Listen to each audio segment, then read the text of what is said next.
Айбулат ушул кыз безилдеди эле, ушул кыздын айтканын кылып коелу деп 4-күнү монтуп шайлап койсоңуздар, мен сиздерге ыраазы болуп калам. Рахмат барыңыздарга. Эржигит, сага ийгилик каалайм, арышың кенен болсун иним.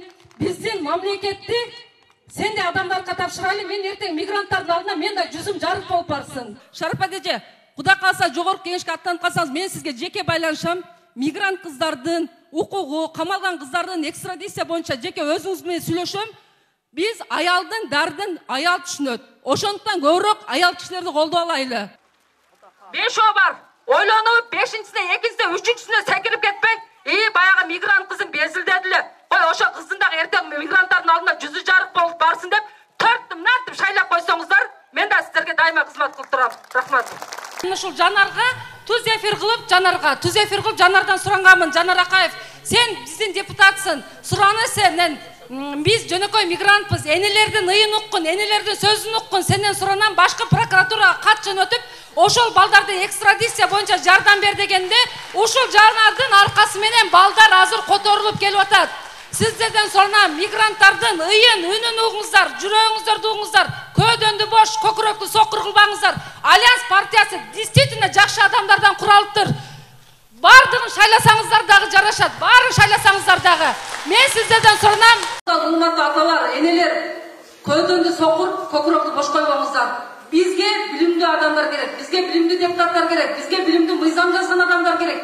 Бизге жогорку кеңеш кыйкыргандын жери эмес. Микрофонду алып, сен эмне кылып койдуң, антып койгон деген жери эмес. Бизге мыйзам керек. Мен мында Нурбек Алимбеков жөнүндө айтып кете турган болсом, Нурбек Алимбеков мен эч ким эмес, бул адам папамдан болсо мен карас жылгенден боломун. Болгону мен карас Москвада иштеп атканда 2008-жылдары бир иш болду. Мен сиздерге ошону айтып кетейин. Бир кыз, жап-жаш эле кыз, ата-энеси жок, ал эле Кара Суу районунун эле кызы. Бир күнү тергөөчү чакырып калды, бир землягын кармап калды. Келип, вообще орусча, орусча билбейт экен, которуп берди. Келсем жаш эле кыз. Ал темир тордун ар жагында отурат, мен бул жагында отурам. Не болду? Сен эмне үчүн кармалып калдың десем, ал кыз келгенде, аны туугандар алып келген экен, сделка деген жумуш бар, кемпир чалдарды карай турган. Бир чалды каратыптыр ошол кишиге, кызга. Чалды карайтары, чалдын балдары жакшы кызматта иштешет. Кыз айтат, мен билбейм эже дейт. Эрте менен турсам дейт, колумда бычак кам, чал өлгөн. Мен чалды өлтүргөн жокмун. Чалды эмне максатта мен өлтүрмөкмүн. Бул чалдын өлтүрө турган мага кызыкчылык да жок болчу. Балким ошол кишинин жакшы кызматта иштеген балдарын өшөшкөн бирөөсү өлтүргөндүр, ким өлтүргөн белгисиз дейт. Ошентип ал кыз нары жакта элек, мен бери жакта элек 17 жылга ал кыз камалып кетти. 17 жыл сиздерге айтканга оңой менен 17 жыл темир тордун ортосунда эмес, 17 күн сезон ичинде чыккан балдар кандай мындай морально психологический подавление болуп кетти да, өтө мындай морально кыйналып келишет. 17 жыл камалып кетти. Бир 12 жыл отургандан кийин аны экөөбүз такай кат жазып турабыз. Себеби түрмөдө кат жазышта болду. Орусча кат жазып турабыз. Ал эмне керек болсо мага айтат, мен колумча саламын, по возможности жардам берип жүрдүм. Анан бир 17 жыл отургандан кийин айтты, эже деди, УДО менен чыкса болот экен. УДО эмне досрочное освобождение. УДО менен чыкса болот экен, бирок адвокат алуу керек экен дейт. Эми Москвада эң эле арзан адвокат мынтип сүйлөп койгону 50 000, эң эле арзан адвокат. А болбосо 200 000ден өйлө кетет. Кимден ошол акчаны тапсак экен деп мен Фейсбукка атайын жазып чыктым. Ошол кыздын баскан турганы, кантип Москвага барып калганын, ата-энесине кантип ажыраганы баарын жазып чыккандан кийин анан мага жаза баштады окурмандар. Эже, келиңиз биз ортодон акча топтоп, ушул кызды алып чыгып алайлы. Эми 200 000 акчаны ар бир мигранттан топтош мен үчүн да уят. Себеби алардын зарплаты бар, баскан турганы бар. Сиздерге салат, мына биз жакта той деген нерсе вообще жеп коет, тойго салат. Ошентип атып туруп, мен айттым, силер ошентип акча салсаңар азыр дедим. Топтосо болбойт. Давайте биз эл өкүлдөрүнө кайрылып көрөлү. Баары депутат деген бул эл өкүлү, элдин көйгөйүн ойлогон адам. Бирөө болсо бирөө жардам берип калат десе, бир гана ушул Нурбек Алимбеков гана макул деп кайдыгер карабай жардам берди. Башка депутаттар жардам берген жок. Анан эмне үчүн мен ушул адамды колдошум керек? Бул адамды мен ата ишканаларында барып көрүп чыктым. Мына Глобус деген магазинде 3000ден адам, ашык адам иштеткен. Бул деген 3000 адам миграцияга барбады деген. Бул 3000 үй-бүлөгө жардам берип атат деген сөз. А курулуш компаниясындачы кемпирлер айтып жүрүшөт, бизнесин коргойт дейт. Бул адам бир күн мамлекетте иштебесе, кайсы бизнесин коргойт?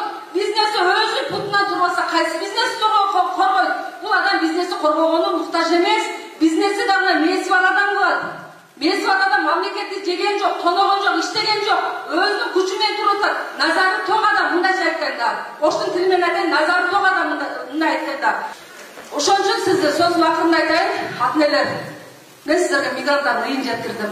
Мен сиздерге мигранттардын үнүн жеткирдим. Мен сиздердин балаңыздардын ошол жакта кыйналган жашоосун жеткирдим. Мына алжаңыздар, угуңуздар. Мен ойлойм, бизге ушундай билимдүү адам керек. Жок дегенде 17-18 жашта камалып кетип аткан балдар, кыздар үчүн, биздин келечекти белгисиз бир маршруттун ээси бербеңиздер. Биз уже жашап алдык дебеңиздер, биздин жаштарды ойлоңуздар. Мен ойлойм, Кыргыз чек айылы Нурбек Алимбекти колдоп берет. Мен сиздерге Салмастарбы атлар, энелер, салмаспы Шарпатечке. Мен сиздин атыңызды угам, бирок жеке тааныштыгым жок. Бүгүн биринчи жолу көрүп атам, сиздин программаңызды окудум. Мен өзүм Москвада сот жана тергөө отурумунда котормочу болуп иштейм. Азыркы тапта 1 декабрга чейин отпуска болуп, Аллахтын насыйбы буйругу менен шайлоого түшүп келип калыпмын. Шайлоодо ушундай жакшы адамдарга барып, мигранттардын үнүн элдерге жеткирейин деген тилегим бар эле. Бүгүн эжекенин жолугушуусу драмда болот дегенде мен өз калоом менен келдим бул жерге. Сиздерге мына эжеке мигрант бар бараңарда десе, колуңуздарды көтөрдүңүздөр. Ар бириңиздердин үйүңүздөрдө 1ден, болбосо 2ден, 3дөн мигрант бар, туурабы? Биздин сиздердин арманыңыздар свет, мектеп, ФАП боло турган болсо, биздин арманыбыз, биздин көйгөйүбүз миграцияны азайтуу. Кээ бир талапкерлерге барсам, миграциянын түп тамырынан бери жок кылам дейт. Миграциянын түп тамырынан бери кантип жок кылат? Миграциянын түп тамырынан бери жок кылуу үчүн эжеке айтмакчы, ишкана куруш керек, завод, фабрика куруш керек. Качан гана бизде ишкана курулуп, жумушчу орду менен камсыз болгондон кийин гана миграциянын агымы азайып, миграция токтойт. Болбосо курук сөз менен миграция токтобойт. Жогорку кеңеш, ушуга окшогон билимдүү эжелердин, ушундай күчтүү адамдардын орду, жогорку кеңеш кыйкырып өкүрө турган, күч сынаша турган жер эмес. Жогорку кеңеш билим сынаша турган, эл үчүн татыктуу мыйзам жаза турган жер. Ошондуктан кыргыз элим, көкүрөңөрдү бош, көдөнүңүздө сокур болуңуздар. Балдарыңыздар миграцияда, Москвада 39-40 температура менен жумушка барат. Эгерде мен жумушка барбай койсом, жумушум ордунан башка иштеп калбасын деп. Силер балдарыңыздардын көзүн, миграциянын көзүн мына менин көзүм менен караңыздар. Себеби мен ал жерде 16 жарым жылдан бери иштеген үчүн мен барбаган СИЗО, мен барбаган зона калган жок, котормочу катары. Себеби акыркы тапта 2003-2002 жылкы жаш улан кыздар камалып кетип атат. Биз миграциянын агымын токтотпосок болбойт. Мен ошол улан кыздарга айтам, не себептен окууга тапшырган жоксуң кызым? Неге окууга тапшырсаң болот эле го десем, биз контракт төлөйбүз дейт. Контракт эже кымбат дейт. Контрактта ким окуйт? Контрактта мага окуган, сиздерге окшогонун балдар окуйт. Себеби байлар дополнительный окутуп, аларды орто жакшы бала алат экен дагы бюджетте окушат экен. Шарпатчке, контрактты дагы кичине жеңилдетсеңиздер, карапайым элге бул контракт өтө оор болуп калат. Себеби жаштарга билим керек биринчиден. Билим болбосо болбойт. Биз билимге сугарылышыбыз керек. 18ге толуп, ала куржунду көтөрүп алып, миграция керек эмес. Биз билим алышыбыз керек. Биздин арман, мисалы, Москвада туугандарыңар 1 жылда 1 жолу келсе келет, келбесе 2-3 жылда келип атат, аз пандемия болуп. Кээ бир Москвада балдар менен кыздар менен сүйлөшүп калсам, эже, атамын акыркы сөзүн укпай калдым. Мен атама топурак салбай калдым дейт. Бул биз үчүн арман. Айланып кетейиндер. Акыреттен корккула. Акчага алданбагыла. Мына убагында акча алып жүргөн болсоңор керек, байдыңарбы? Каякта байыт? Акчаны алып аракты ичип жиндиле болгону болбосо, эч нерсе болбойт. 100 000 берсе дагы көп болсо 1 айга жетет ошол нерсе. Акчага алданбаңыздар. Биздин жаштардын, биздин келечегибизди баягы белгисиз маршрут деген кинодогудай белгисиз адамдардын колуна тапшырбаңыздар. Курук кыйкырык макалдатып сүйлөгөндөрдү дагы көрдүк. Популизм, пиар менен алектегендерге такыр ишенбеңиздер. Ошолорго барып бир мыйзам жаздың десин деп сурагылачы, мыйзам жазды экен. Мыйзам жазбайт ошолор. Шарапат эже, Кудай калса жогорку кеңешке аттанып калсаңыз, мен сизге жеке байланышам. Мигрант кыздардын укугу, камалган кыздардын экстрадиция боюнча жеке өзүңүз менен сүйлөшөм. Биз аялдын дардын аял түшүнөт. Ошондуктан көбүрөөк аял кишилерди колдоп алайлы. Рахмат барыңыздарга. Шарапат Мажитова, номер 8. Добуш бериңиз. Элдин тандоосу 8-номер.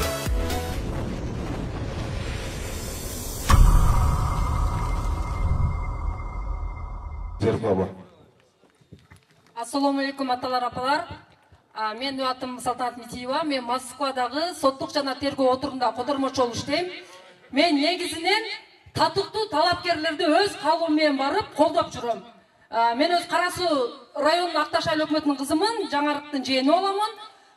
Эржигит Басанов жөнүндө мен ушунчалык окуп, изилдеп, бул адамдын кылган иштерин элден сурап, анан азыркы убакта 1 декабрга чейин отпускада болчумун. Отпуска убагында мигранттардын үнүн сиздерге жеткирейин дедим. Ар бириңиздердин үйүңүздөрдө бирден жок дегенде бирден мигрант бар, туурабы? Бирден балдарыңыздар Москвада. Биздин келечекти, биздин жаштардын келечегин белгисиз маршрут кинодогудай белгисиз маршруттун айдоочуна тапшырбаңыздар. Сиздерден суранамын, акчага алданбаңыздар. Акча көп болсо 1 күн, 2 күн, 3 күндө түгөнөт. А биздин 5 жылдык келечегибизди белгисиз адамдарга бербеңиз. Жогорку кеңеш бул кыйкыр өкүргөндөрдүн жери эмес. Жогорку кеңеш кол сүйлөгөн популисттердин жери эмес. Жогорку кеңеш ушундай ыймандуу, билимдүү адамдардын жери. Качан гана биздин мамлекетте мыйзамды жазган билимдүү адам келет, ошондо биздин мамлекет өнүгөт. Кээ бир талапкерлер айтат, мен миграциянын түп тамырынан бери жок кылам дейт. Миграциянын түп тамырынан бери кантип жок кылат? Миграциянын түп тамырынан бери жок кылуу үчүн биз ишкана курушубуз керек. Мына Эржигит туура айтып кетти. Инвестиция тартып, завод, фабрика курушубуз керек. Ошондо гана миграциянын агымы азаят. Ага чейин миграциянын агымы азайбайт. Мен өзү сот отурумунда иштегенден көбүнчө акыркы убактарда 2002-2003 жылкы улан кыздардын камалганын көрүп, эне катары жүрөгүм ооруйт. Алардан сурайм, кызым, балам, окууга тапшырсаң болбой беле? Ушундан көрө окубайт белең десем айтат. Эже, окуйын десем контракт кымбат. Менен кийин үкаларым, сиңдилерим бар. Эгер мен окусам, аларды кантип багат дейт. Келип атай ошко келип карасам, бюджетте ким окуйт экен? Бюджетте байдын балдары окуйт экен. Алардын дагы орто дегени бар, ошого дополнительный курска акча төлөгөнү акчасы бар. А карапайымдардыкы жок. Биздики мектептен келет, мал менен калат, анын ортосу контрактка эле жетет экен. Ошол жагындагы Эржигит контракт жагында карап койсоңор, элге жеңилирээк болуш үчүн. Биздин арман, мигранттардын арманы атенин акыркы сөзүн укпай калатабыз. Балдарыңар кетет, 1 жылда келсе келет, болсо 2-3 жылда келет. Кээ бир балдар айтат, мен атама топурак сала албай калып атам деп атат. Бул биздин арман, айланып кетейин аталар, апалар. Ошон үчүн көөдөндү бош, көкүрөктү сокур кылбаңыздар. Мисалы, кээ бир азыр силердин тайына тайта чоң атасына балдары калып атат, туурабы? Алар ата-эненин мээримин көрбөй атат. 2 жылда 1 келсе, 1 жылда 1 жолу келсе, 10 жылда 10 ай гана баласынын мээримин көрөт экен. Ал балдардын келечеги кандай болот? Ата-энеге мээрим жок болот. Биз ата-энебиздин мээримин көрүп чоңойдук. Алар кандай болот? Ата-энеси үчүн жат болот. Суранам сиздерден. 28 күнү мен сиз дагы шайлоо болот эле. Мен барбай койсом деле өтөт да деген кайдыгер болбоңуздар. Баарыңыздар эртең менен туруп, намазыңыздарды окуп, чайыңыздарды ичип, сөзсүз түрдө шайлоого барып, кимди шайлайт элем, мен эмне кылат элем деп ойлонуп отурбастан, бечара ошо мигрант кыз келди эле. Эртең мисалы үчүн айлык албай калганы дагы мага келет, кара тизмеге түшкөндү деле мага кайрылат. Ушул кыз безилдеди эле. Ушул кыздын айтканын кылып коелу деп, 4-күнү монтуп шайлап койсоңуздар, мен сиздерге ыраазы болуп калам. Рахмат барыңыздарга. Эржигит, сага ийгилик каалайм, арышың кенен болсун элим. Биздин мамлекетти сен де адамдарга тапшырайлы. Мен эртең мигранттардын алдына мен да жүзүм жарык болуп барсын. Рахмат сага. Салтанат айымга өзгөчө кол чабып коюңуздар, кыз болот. Мына жерде Жанар Акаев бар экен. Мен Москвада сот отурумунда, сот тергөө отурумунда котормочу болуп иштейм. Камалган балдарга кыргыз, өзбек, казак, англис тил 4 тилде которуп берип турам. Ал жерде көп балдар наркотика менен постава болуп камалган балдар аябай көп акыркы убактарда. Ошол балдарды Кыргызстанга экстрадиция кылуу боюнча эмне кылышыбызды билбей башкы прокуратура бизди укпаганда мен ушул Жанарга түз эфир кылып Жанардан суранганмын. Жанар Акаев, сен биздин депутатсың, сураны сенен. Биз жөнөкөй мигрантпыз, энелердин ыйын уккун, энелердин сөзүн уккун, сенен суранам. Башкы прокуратурага кат жөнөтүп, ошол балдарды экстрадиция боюнча жардам бер дегенде, ушул Жанардын аркасы менен балдар азыр которулуп келип атат. Сиздерден суранам, мигранттардын ыйын, үнүн угуңуздар, жүрөгүңүздөрдү угуңуздар, көөдөндү бош, көкүрөктү сокур кылбаңыздар. Альянс партиясы действительно жакшы адамдардан куралыптыр. Бардыгын шайласаңыздар дагы жарашат, баарын шайласаңыздар дагы. Мен сиздерден